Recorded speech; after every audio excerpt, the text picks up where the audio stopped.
boas-vindas! Esse é o primeiro vídeo da série Aprendendo a Silenciar a Mente. Aqui eu vou fazer com você uma série de vídeos acompanhando o livro Aprendendo a Silenciar a Mente, de Osho. Eu estou lendo ele na versão digital. E aí você pode ter audiolivro, você pode acompanhar da forma como você quiser pelo livro físico. E se você não quiser acompanhar a leitura desse livro e quiser pular diretamente para o exercício de meditação, tá tudo bem também, tá? Fica à vontade. No final do vídeo eu vou colocar o exercício de meditação que é para ser praticado nessa semana e também vou deixar na descrição desse vídeo, no primeiro comentário fixado. Então, caso você já queira ir direto para a prática de meditação, pode ir. Mas se você tem dificuldade de introduzir o hábito da meditação na sua vida, você quer, mas não consegue, ler o livro ou acompanhar aqui os resumos pode ajudar você a entender racionalmente, cognitivamente a importância da meditação, e isso pode fazer com que você sinta mais vontade de inserir esse hábito na sua vida e na sua rotina. Então isso pode facilitar bastante o seu processo. Por que aprender a meditar? Bom, se você tem ansiedade, crises de pânico, tá com sobrecarga mental, burnout, muito estresse, dificuldade de dormir, a meditação é uma indicação médica. Se o seu médico nunca te recomendou isso, seu médico está desatualizado. Existem uma série de estudos científicos que comprovam o quanto que a meditação pode ajudar a nossa mente a sair de crises e a prevenir crises. Por isso que é importante a gente praticar a meditação como uma rotina, porque ela vai prevenir crises, vai prevenir a questão do estresse, vai ajudar o seu cérebro a dar uma resetada, sabe? Você vai dar uma limpada na sua mente, no seu cérebro, e isso previne uma série de doenças cognitivas. Então é um exercício mental e o ideal é que você pratique com frequência, porque muitas vezes as pessoas só querem praticar quando já estão num momento de crise, já estão numa situação muito extrema, e aí quando voltam a ficar bem, deixam de praticar.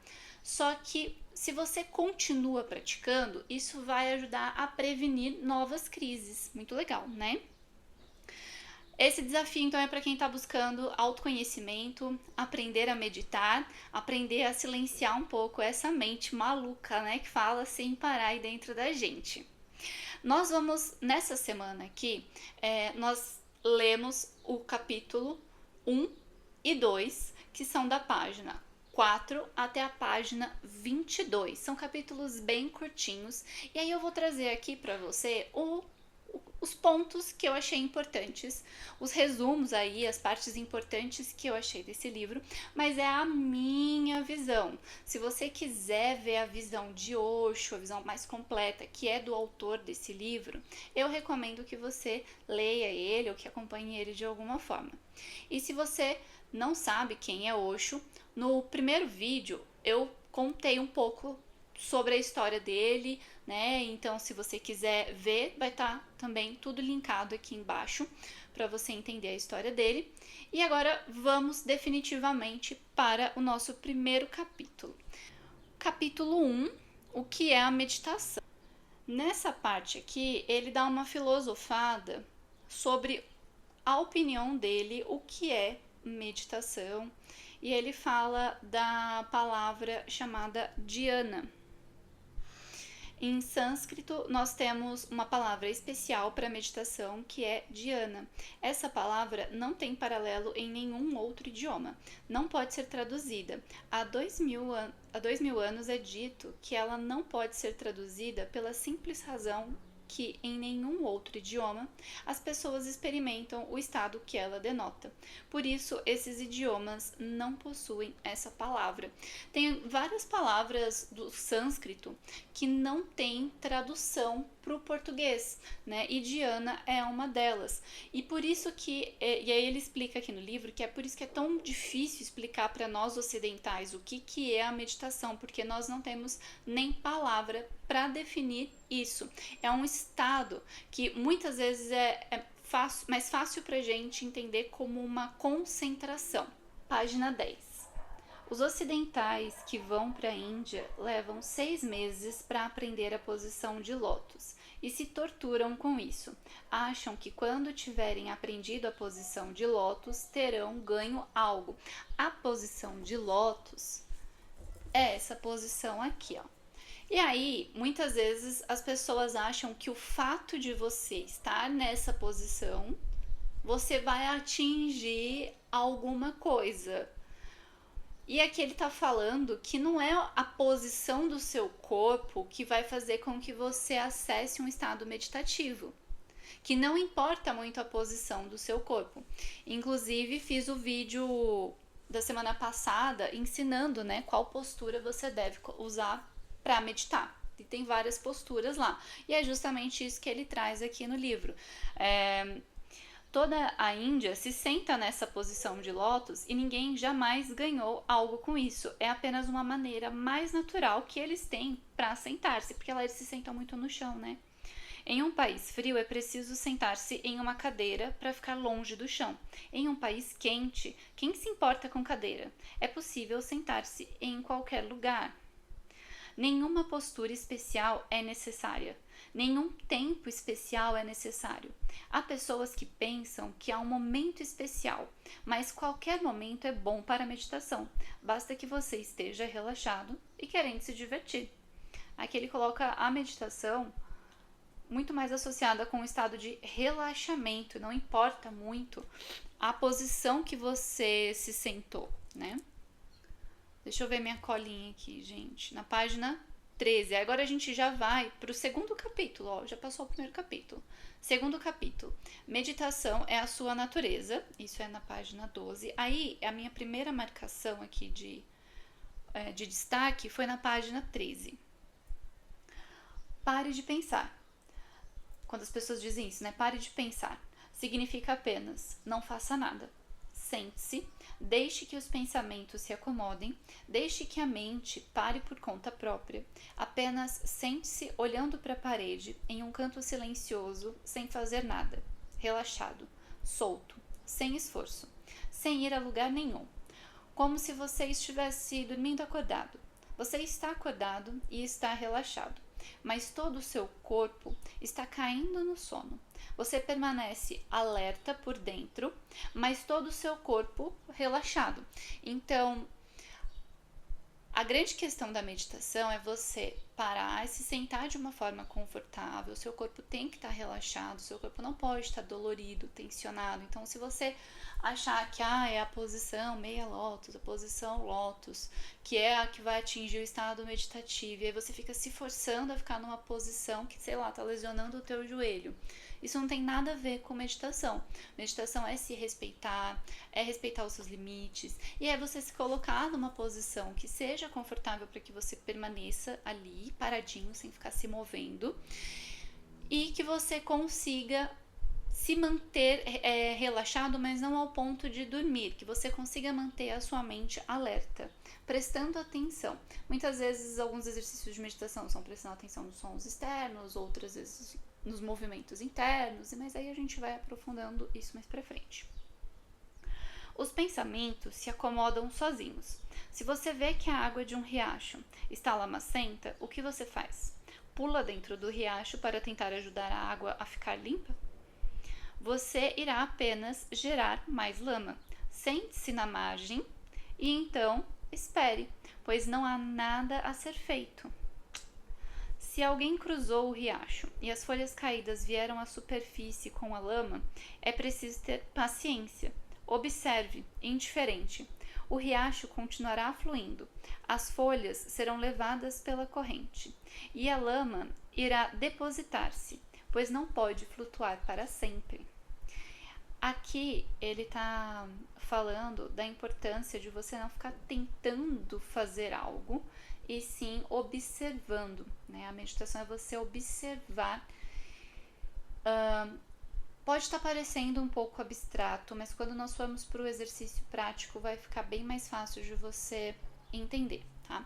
Mas aqui o exemplo que ele passou foi, se você pegar um potinho, encher de água e depois colocar borra de café. A borra de café não, porque ela vai tingir ali a água e você não vai conseguir enxergar muito bem. Mas talvez se você colocar glitter ou se você colocar alguma areia que não pigmente tanto a água, você coloca ali, ou até mesmo cascas de alguma árvore, enfim. Você coloca ali nessa água. E aí você agita, agita, agita, agita, agita, agita.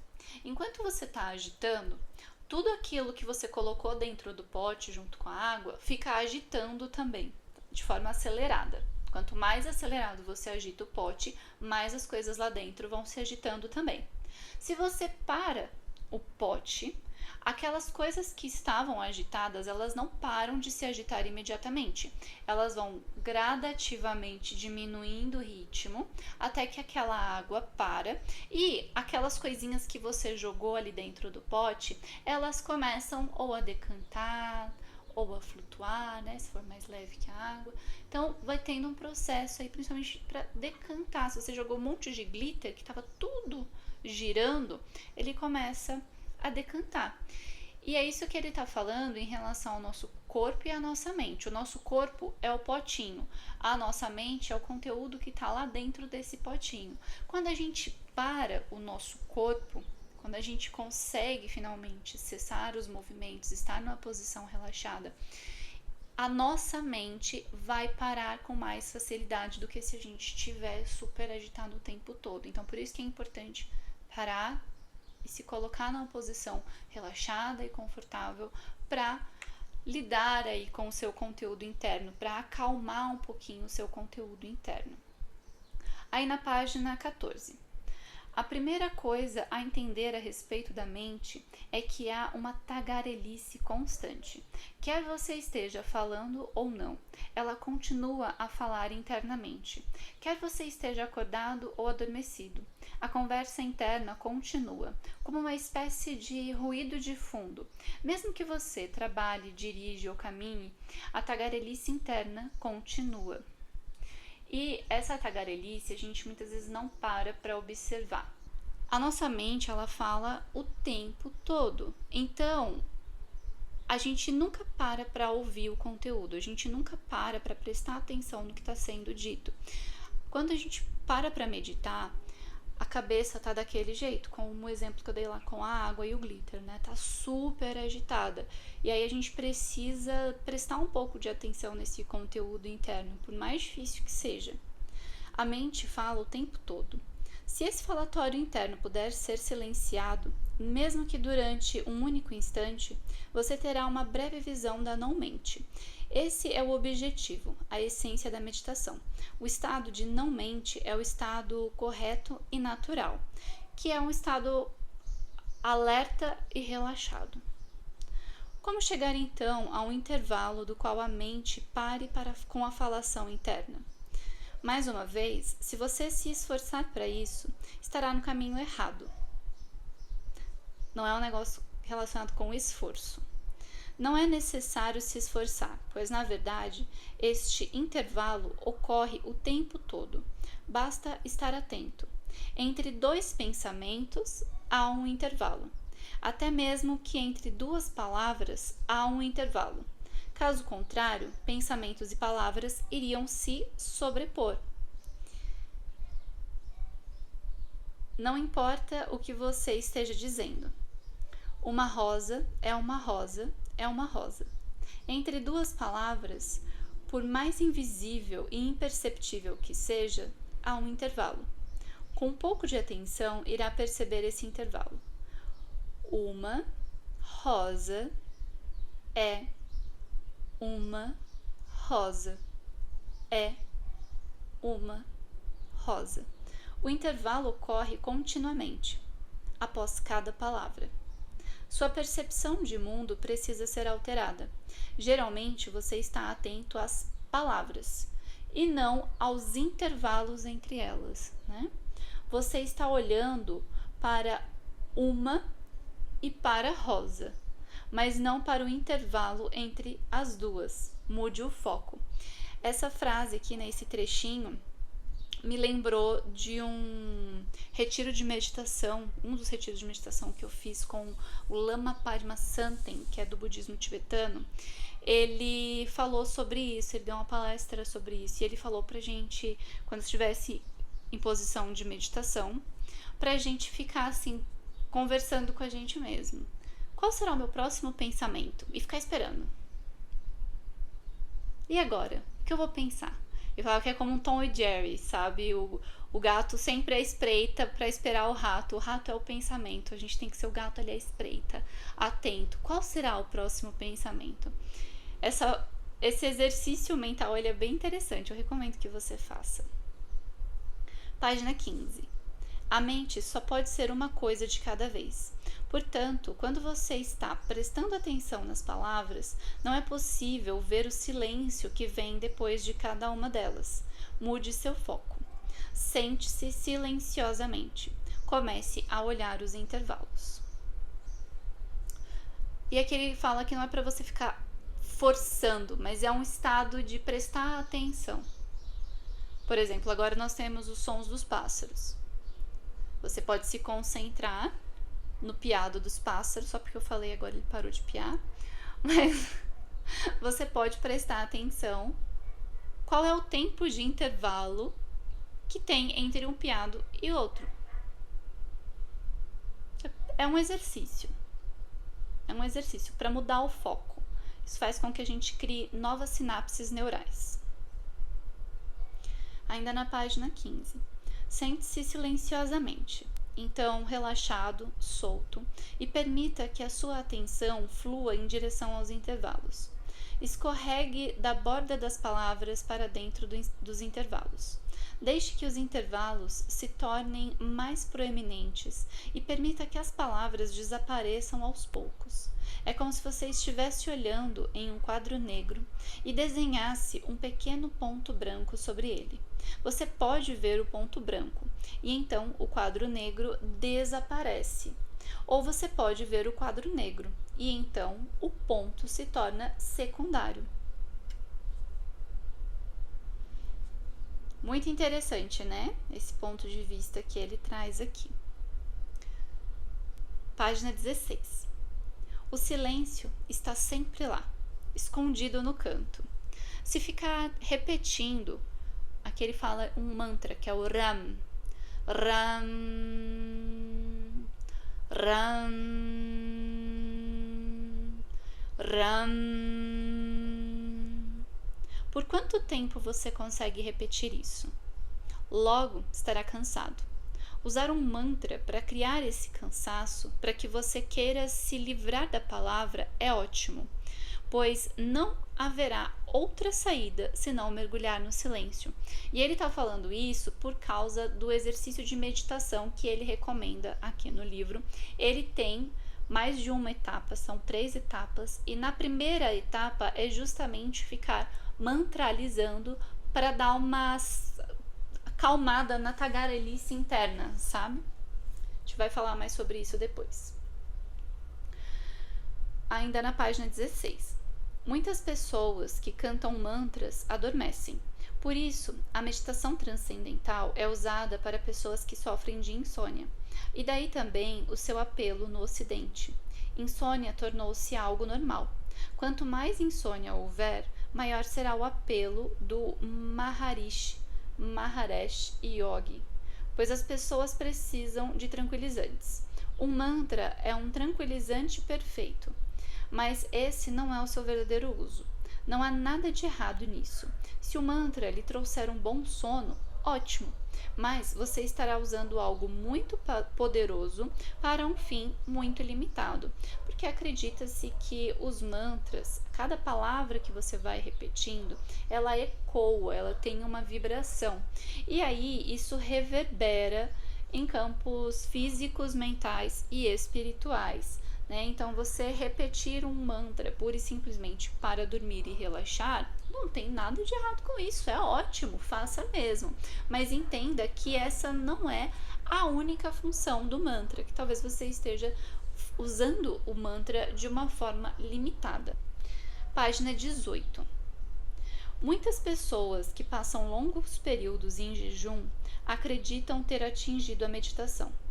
Não há meditação, é apenas baixa energia, paralisia, insensibilidade. Movem-se como zumbis, não estão vivos. Lembre-se, a meditação irá trazer para você cada vez mais inteligência, uma inteligência radiante. A meditação o tornará mais vivo e mais sensível. A sua vida se tornará mais rica. Então, ele tem essa visão de que você não precisa ficar fazendo jejuns para você ser uma pessoa meditativa, uma pessoa que contempla a mente, que uma coisa não tem nada a ver com a outra, que o jejum pode ser que te deixe mais quieto, mais em silêncio, mas é por falta de comida mesmo, né? Mas que o grande desafio é você estar nesse estado relaxado da mente, até mesmo quando você está bem alimentado, quando você está num lugar onde tem interferências sonoras, onde tem filho, onde tem trabalho, onde tem grandes coisas. É aí que está o verdadeiro exercício de meditação. Página 19. Deus é uma busca constante por mais felicidade, prazer, êxtase. Lembre-se disso. A mente, contudo, pode racionalizar a paralisia como se fosse meditação. Pode racionalizar apatia como transcendência e morbidez como renúncia. Fique atento. Lembre-se sempre de que se estiver se movendo na direção certa, você irá florescer. Muitas fragrâncias emanarão de você e você será criativo e também sensível à vida, ao amor e a tudo que Deus colocou à sua disposição. Ele fala muito sobre a abundância, sobre a energia da riqueza, da prosperidade e que as práticas meditativas muitas vezes elas estão associadas com renúncia, com mendicância, né? Porque os monges são pedintes, né? Então tá muito associado a uma renúncia de todos os bens materiais. Então só vai ser uma pessoa que medita se você estiver no alto de uma montanha. E não é assim. Você pode ser um praticante de meditação, você pode ter uma mente lúcida, vivendo em sociedade como nós vivemos, como todo qualquer ser humano vive. Estamos acabando esse capítulo. Página 20. A mente é o seu passado, tentando constantemente controlar o seu presente e o seu futuro. Deu um nó no cérebro? E o passado morto, que permanece controlando o presente vivo. Fique alerta quanto a isso. A nossa mente, ela tem a tendência de ficar repetindo padrões. Então, às vezes, você só tá num processo de repetição de padrões e você tá achando que você tem escolhas e você pode não estar escolhendo verdadeiramente porque você não está no momento presente. Suas escolhas, suas decisões estão baseadas, talvez, em traumas. Ou talvez nas experiências que você viveu no passado, nas coisas que você viveu no passado.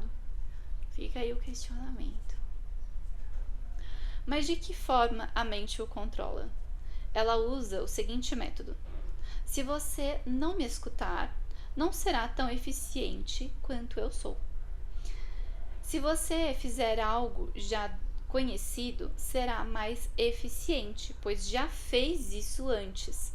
Se fizer algo novo, não poderá ser tão eficiente. A mente fala sempre como um economista, um especialista em eficácia. Fica dizendo, é mais fácil fazer assim. Por que tentar de forma mais difícil? Esse é o caminho que oferece menos resistência.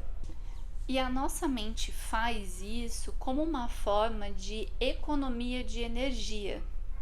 O nosso cérebro ele gasta muita energia. Cerca de 80% de toda a energia do nosso corpo é gasta pelo cérebro. o resto é dividido para funcionar o restante. O nosso cérebro, assim, é a placa-mãe, onde está toda a energia, onde mais gasta.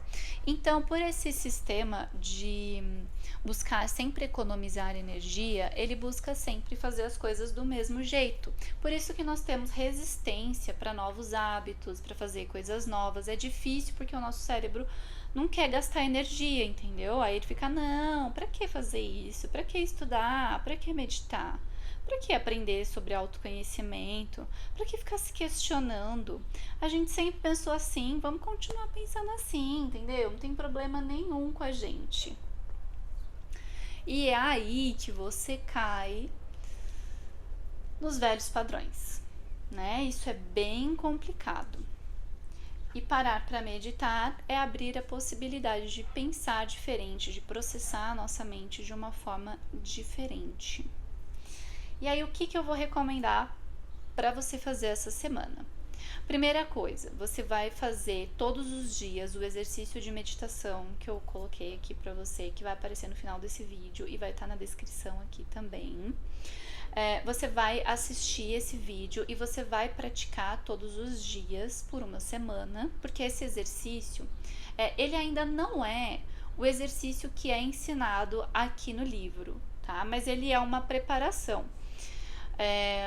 Porque o exercício de meditação que tem lá nos últimos capítulos, que ele descreve certinho como fazer, é um exercício muito longo para quem está começando a meditar. E o meu objetivo aqui com você é te ensinar desde o zero a meditar. Então não adianta você que nunca praticou meditação tentar ficar, sei lá, 1 hora em estado meditativo, que é complicado, né? Então eu não vou dar exatamente o exercício que tem lá, pelo menos por enquanto, para essa semana ainda não, tá? A gente vai pegar a primeira fase, que são 3 fases, e também tem a opção de fazer em casal, mas por enquanto a gente vai aprender solo, e nós vamos pegar a primeira fase e nós vamos fracionar ela, vamos deixar ela mais curtinha, e aí nós vamos fazer juntos aí por 7 dias. Semana que vem você vai receber um novo exercício, e você, enquanto isso, além de fazer a sua prática de meditação, você vai ler os 2 próximos capítulos, que são a meditação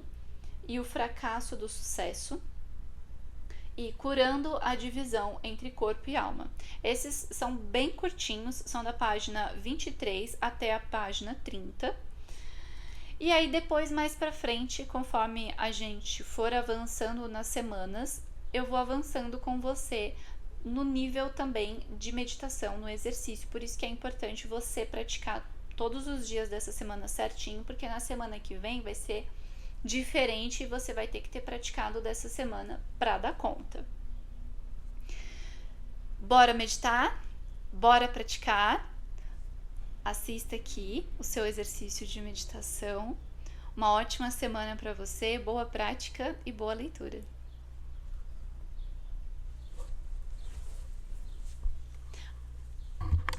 Deixa aquele like para dar aquela forcinha, né? Um like, um comentário. Até semana que vem.